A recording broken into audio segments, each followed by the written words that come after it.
अस्सलामुअलैकुम। आज आप लोग के साथ शेयर करने लगी हूँ रमज़ान स्पेशल रेसिपीज़ में चिकन और आलू के कटलेट्स, या आप इसको क्रॉकेट्स भी कह सकते हैं। लॉलीपॉप की तरह मैंने इनको बनाया है। इसको बनाने के लिए सबसे पहले आपने आलूओं को अच्छी तरह से बॉईल करके मैश कर लेना है और उसके अंदर श्रेडेड की हुई चिकन यानी कि उबाल के आपने श्रेड कर लेना है, वो भी ऐड कर देना है। अब हमने कुछ स्पाइसेस शामिल करने हैं, जैसे कि लाल मिर्चों का पाउडर हाफ़ टी स्पून, कुटी हुई लाल मिर्चें हाफ़ टी स्पून, काली मिर्चें हाफ़ टी स्पून, नमक अकॉर्डिंग टू योर टेस्ट। मैंने थोड़ी सी चीज़ भी ऐड की है, जो कि मोज़रेला और चेडर दोनों मिला के ऐड की है। 1 टेबल स्पून सोया सॉस, और यहाँ पे मैंने 2 टेबल स्पून कॉर्नफ्लोर के ऐड किए हैं।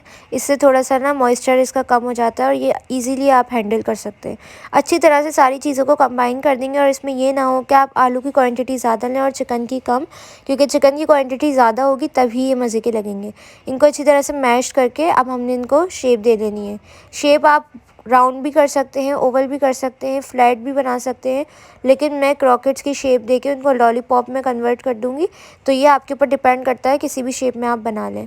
टेस्ट में ये बहुत ज़बरदस्त बनते हैं। अब यहाँ पे आप ब्रेड क्रम्स ले लें। मैंने यहाँ पे कॉर्नफ्लेक्स लिए हैं और यहाँ पे मैंने स्लरी बना ली है। मैदे को पानी के अंदर डिज़ोल्व करके इस तरह से आपने स्लरी बना लेनी है, और ये हमारे तैयार किए हुए क्रॉकेट्स हैं। तो ब्रेड क्रम्स भी आप ले सकते हैं, लेकिन मैंने कॉर्नफ्लेक्स इसलिए लिए हैं क्योंकि ये एक्स्ट्रा क्रिस्पी बनते हैं, तो बहुत मज़े के लगते हैं। अब आपने इसको स्लरी के अंदर अच्छी तरह से कोट करना है।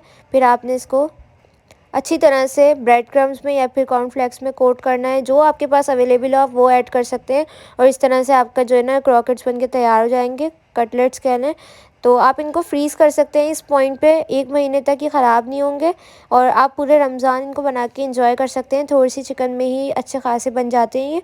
तो अब मैं इसको फ्रीज़ कर दूँगी, दूसरे दिन मैं फ्राई करूँगी। अब यहाँ पे मैंने थोड़ा सा ऑयल ऐड कर दिया। आप इसको डीप फ्राई कीजिएगा, शैलो फ्राई कर लें, आपकी मर्ज़ी है। एयर फ्राई भी कर सकते हैं, जो आपका दिल करे। अब आपने इसके अंदर ये सारे ऐड कर देने हैं। आप देख सकते हैं मैं दूसरे दिन फ्राई कर रही हूँ, ये बिल्कुल भी इसकी शेप वगैरह कुछ भी ख़राब नहीं हुई है। तो आप इस तरह से कर सकते हैं। अच्छी तरह से फ्राई करेंगे। जब एक तरफ से गोल्डन कलर आ जाएगा तो हमने इसको साइड को चेंज करना है, और फिर दूसरी तरफ से भी सेम कलर आने पे हम इसको निकाल लेंगे। तो यहाँ पे सब पे अच्छी तरह से गोल्डन कलर आ गया है, तो अब हम इनको निकाल देंगे। चीज़ भी मेल्ट हो जाती है इस टाइम पे, तो ये बहुत मज़े के लगते हैं। आप चीज़ अगर नहीं डालना चाहते तो स्किप भी कर सकते हैं।